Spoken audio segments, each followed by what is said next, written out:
Guys, once humans? Once human mobile. Yan, so in-skip ko na yan. Tapos diretso na tayo sa character creation. Wala nang patumpik-tumpik pa kasi nalaro ko na to sa PC.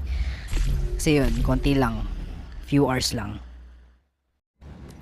So dyan pala guys na change ko yung setting para mas smooth. Mas gusto ko kasing smooth gameplay kaysa graphics. Pero yung processor ko naman is 8 Gen 3. Snapdragon 8 Gen 3. Yan, so tapusin lang natin tong level na to. Kulit mo, hinahanap ka na ni nanay. Yan, so meron tayong nakuwang armor sa chest. So equip natin. So yan na yung monster. Parating na kaya pinagkacraft na tayo ng mga bows and arrows. So dito pala, di ko alam kung baka sa registration kaya binibigay lang to ng free. So nakakuha ko ng blueprint na shotgun at saka yung nagmamine ng mga ores. So ito na yung monster. Monster ba to? O alien? Basta yun.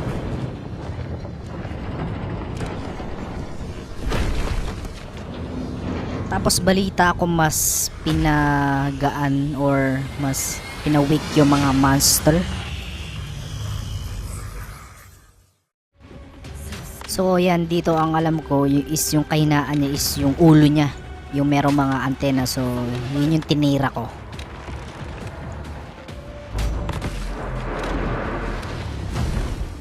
So yan, medyo madali lang. Syempre umpisa. Yan, dito nag-drop siya ng deviation. Yan, kaso nakatakas. Pero syempre yun, kakausapin natin babae eh. Syempre di ko na pinalampas. Kumuha na ako ng mga resources para mamaya din ako kukuha. Diyan kakatapos lang namin mag-usap ng babae, pati yung agila na alien yun. Yan, nasa mundo na ako ng mga tao. Di pa sapat yung kanina kaya grind lang ulit. Ito pala yung copper, so kailangan ng furnace para maging ingot.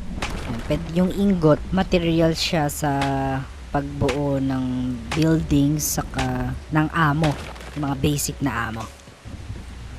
So gumawa na tayo or nag-place na tayo ng furnace. Tapos yung disassembler, para yan yung gagamitin para i-disassemble yung mga gamit na nakukuha natin sa kapag travel sa iba't ibang lugar. Tapos kapag na-disassemble, merong mga materials na i-convert siya na pwede natin magamit. Di ko lang alam kung kasama to sa register, pero ang nakasulat is login gifts. Not sure if bibigay sa yun kapag nakapag-register ka dati bago siya i-release.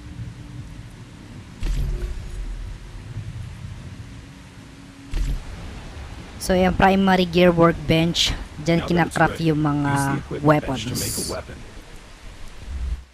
Una kong craft is yung AK-47 ba yan? Basta yan, AK more rifle.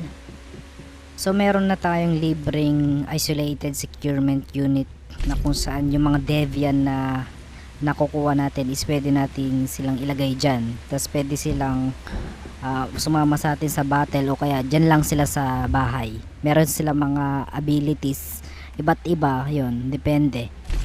Pero yung deviant na nilagay ko, yung nakuha ko kanina is nagmamine siya ng ore. So very useful.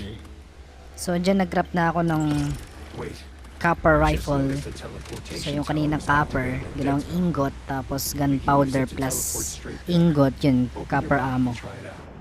Naghunt na rin pala ako ng animals para mamaya lulutuin na lang para meron tayong pagkain. Explore lang, yun. Nakita ko tong meron siyang parang case.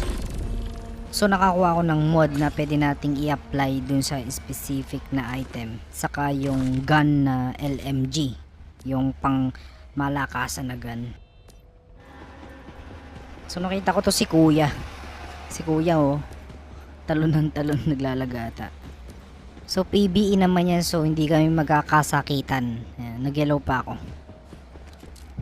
Tapos meron na naman ako nakuha, hindi ko alam kung sa pag-register ba yun dati. So nakapunta na tayo dun sa kung saan tayo pinapapunta. Yan, kakausapin natin si Mary. Tapos yun, sasabihin niya na yun, meron tayong sasakyan na libre. Sinopen ko uli yung mga events, meron na naman ako nakuha. So bago ko yun kausapin, pumunta muna ako sa bahay para may something eh. Yun, hanggang sa nakita ko yung pusa na Devian. So yan, nakuha ko naman siya. Yung additional abilities pala niya kapag nilagay natin siya sa isolated securement unit is bibilis yung ano mo, pag-recover kapag nasa bed ka. So mahalaga na kailangan natin pindutin tong teleportation tower para mag-on yung teleportation. Pwede tayo makapag-teleport dyan or pabalik sa bahay.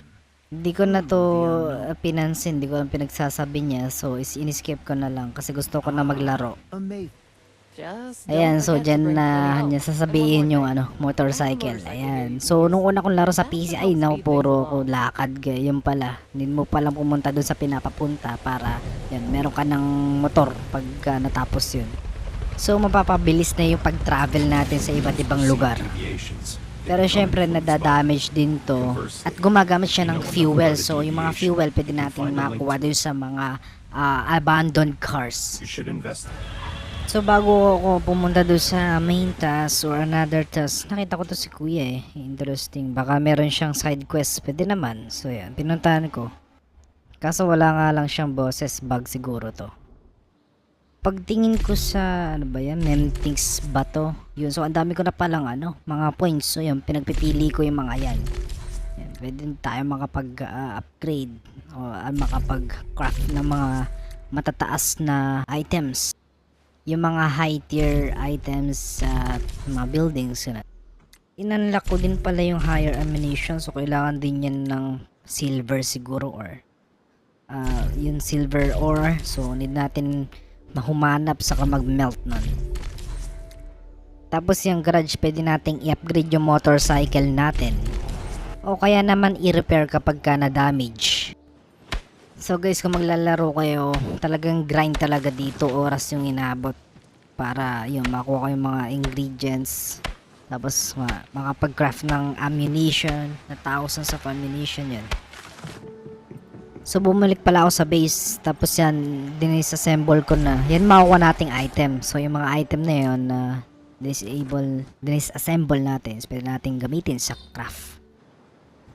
Nag-craft na rin pala tayo, saka nag-place tayo ng stove kasi para makapag-boil tayo ng tubig at makapagluto tayo ng pagkain.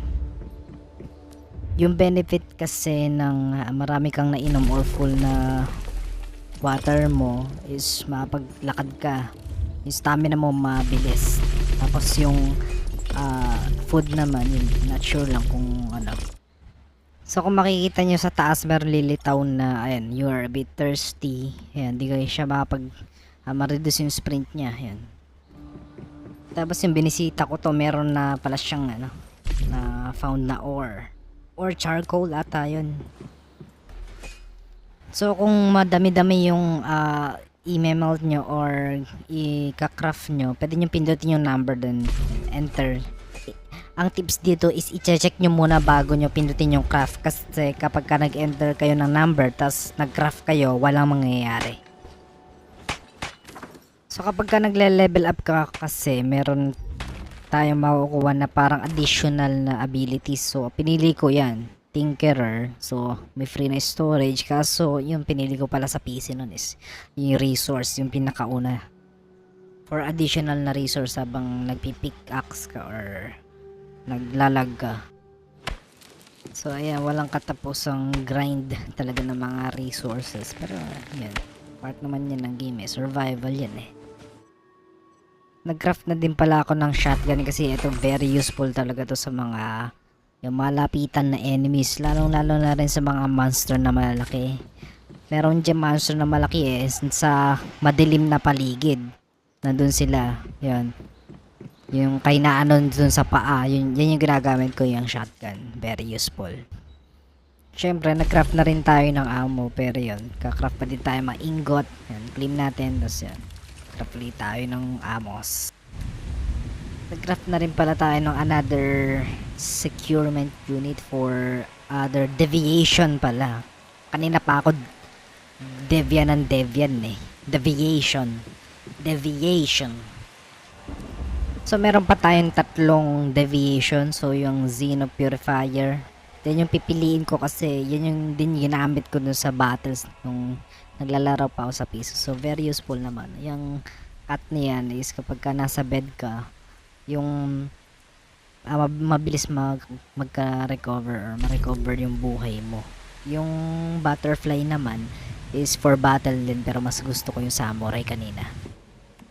Tapos yung nakuha pala nating parang chest kanina, ayan, crate. So pinili ko dyan is Doberman. So di ko alam ginagawa niyan eh. Parang nasa base lang ata for design lang ata dyan. Wala siyang ability na unique. So habang nagagather ako ng resources, nakita ko to si kuya. Ayan. So gugulin ko sana, di ko alam kung ayan, busy siya eh. Nag-craft uli ako ng securement unit. Tapos pinili ko yung pusa. Yan. So mapapabilis yung recover natin. Kaso wala pa tayong bed. Di pa natin na-unlock dun sa memetics. Ayan. Tapos yan. Yan. Pwede mo siyang ipet. Control. Yan. Kung na-stuck yan. Pwede mong control. I-levitate mo. Yan. Kuhanin mo. Then ibato mo sa ibang lugar. Pumunta ako dito kasi meron ako nakitang teleportation eh. Nung una kong laro is dito ako nag-drop. Dito ako pinakaunang nag-drop. Ayan, so first time na nagamit ng shotgun. Satisfying. Boom! Wasak. Dito nakalimutan ko na kung saan kukukuhanin yung chip na hinahanap eh. Pero ang alam ko is nandito lang siya. Kaso di ko na mahanap.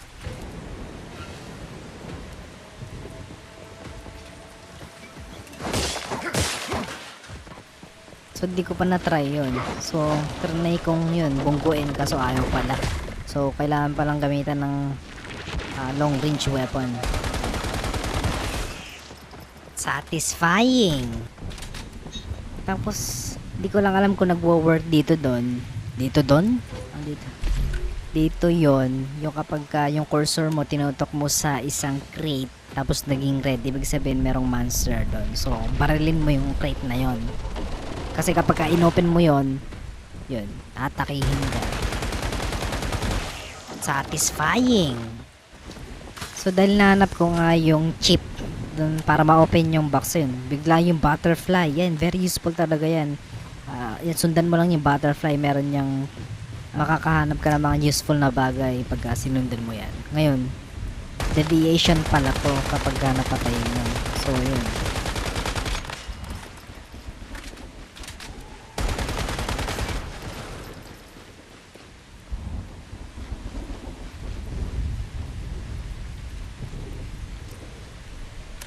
So, ang tawag pala doon is wish box and deviation.